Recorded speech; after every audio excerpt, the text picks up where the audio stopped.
Hi, and welcome to Yozzo's podcast, dedicated to empowering mobile virtual network operators with the insights they need to succeed. This is the place where we break down the complexities of the MVNO ecosystem. Let's get started. All right, today we're diving into what is essentially a corporate murder mystery. And the victim? Yeah, it's an entire sector of Thailand's telecommunications industry. So the big question is, who's responsible? Let's dig in and follow the evidence. So, what happens when an entire industry just vanishes overnight? I mean, really think about that for a second. You wake up one morning and a whole group of companies that are designed to give you more options, better prices, are just gone. How could that even happen? Well, for Thailand, this wasn't some hypothetical question. On August 1st, 2025, it actually happened. The signal just went dead for good. So let's get into it. To really figure out what went down, we need to go back to the scene of the crime, so to speak, and identify exactly who the victim was in this whole story. The victim here was the MVNO sector. Now, you might be asking, what on earth is an MVNO? Well, it stands for Mobile Virtual Network Operator. Basically, think of them as these smaller, more agile mobile companies. They don't own their own cell towers or anything like that. Instead, they rent network space from the big guys. And because of that, they can usually offer really competitive and often much cheaper mobile plans to people like you and me.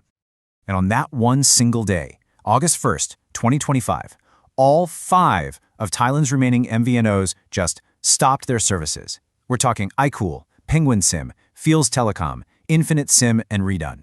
The whole lot of them wiped out. Not a single one survived. And you can imagine the messages their customers got were pretty sudden and, well, final. Just look at this. The notices started rolling in. Infinite SIM basically told its customers, hey, our service is ending. You better switch to another provider if you want to keep your number. Then you've got Penguin SIM, saying pretty much the same thing.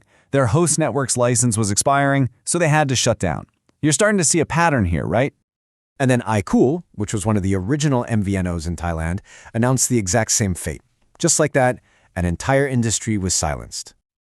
Okay, so who brought the poison? What was the actual weapon in this corporate slang? What was the immediate cause of death here? The final blow, the poison in our mystery, was the loss of something called spectrum. Just think of spectrum as the invisible highway that our mobile signals travel on. Now, the state-owned company, National Telecom, or NT, was the only network that all these MVNOs were renting space from. And when NT lost its rights to use that spectrum in an auction, well, the MVNOs were suddenly stranded. They had no highway for their signals to travel on, no network. Game over. On the surface, it sounds pretty straightforward, doesn't it? A business partner loses a key asset, and so its clients go down with it. But was it really that simple? Or is there more to this story? Was this whole collapse something that could have, and maybe should have, been prevented? This is where it gets really interesting, because according to the folks who've looked into this, the evidence trail goes back way further.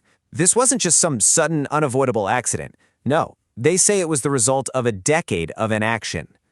And when you look at the timeline, the pattern of neglect is just damning. For years, the national regulator, a group called the NBTC, was warned this was coming. You see the meeting with the big mobile operators, but leaving the MVNOs out of the room. You have focus groups raising the alarm, public hearings confirming the problem. It all leads up to a formal complaint being filed against them for neglect of duty, just a few months before the whole thing imploded. I mean, the red flags were absolutely everywhere. So you have to ask, how could so many warnings be ignored? Well, it almost seems like it was by design. The agenda item to actually talk about and support these MVNOs was reportedly postponed by the regulator's board over, get this, 30 times. More than 30 times they just decided, nah, let's not deal with this today. They just kept kicking the can down the road. And this right here might just be the smoking gun. There was a rule, a safety net, that was put in place all the way back in 2013. It required the major networks to offer up 10% of their capacity to MVNOs. This was supposed to guarantee that these smaller companies always had a network to operate on. But here's the kicker. The regulator apparently never, ever enforced it. So let's recap. You've got a key rule that's never enforced. You've got years of warnings that are completely ignored. The evidence trail seems to be pointing in one very clear direction, right at the regulator, the very organization whose entire job was to stop something like this from happening. There's this great quote from an industry analyst, Alan Rasmussen, that just sums it all up. He says that National Telecom, they were like the butler who brought the poison when they lost their spectrum. But he argues it was the regulator who actually killed the MVNOs through their complete inaction. And the contrast here is just wow. On paper, the NBTC's whole mission is to create competition, protect consumers like you and me, and make sure everyone has fair access. But what they allegedly did was the complete opposite. They failed to enforce their own rules, they ignored all the warnings, and then they approved the very spectrum auction they knew would be the final nail in the coffin. When you lay it all out, the accusations create this undeniable pattern of neglect. You've got them willfully ignoring that 10% capacity rule for over a decade. Then they failed to enforce the conditions of the big True/DTAC merger that were supposed to help MVNOs. And finally, they greenlit the auction that they knew would kill the MVNO's host network. In doing all that, they basically gift-wrapped the market to just two big players, creating a duopoly. Okay, so a whole industry sector is gone. Big deal, right? Why should you, the average person, actually care? Well, this is where it really hits home. Let's talk about the real-world consequences. What we're left with is this: a market with pretty much zero real competition. The Thai mobile industry is now what you call a duopoly. You've got two giants, AIS on one side and the newly merged True/DTAC on the other. Together, they control basically the entire market. For any other competitor, the door is effectively slammed shut. And the fallout from that is huge. For you and me, the consumers, it means fewer choices and, let's be honest, probably higher prices down the line. For the economy, it's a disaster. All that local and foreign investment just wasted. People lost their jobs, and it sends this chilling message to any international company thinking about investing in Thailand. Be careful, the regulator might not have your back. And believe it or not, the stakes are even bigger than that.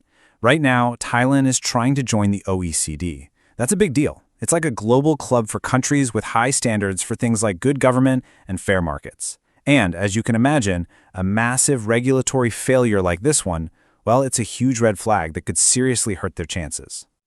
So all of this leaves us with one last big question. Because this story isn't just about a few telecom companies. It's about the systems we put in place to protect competition and to protect consumers.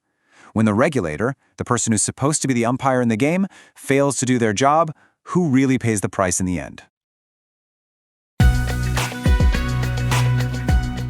And that wraps up another episode of Yozzo's podcast. If you want to dive deeper into today's topic, you can find much more resources at yozzo.com. We'll be back next time with more insights. Until then, keep innovating.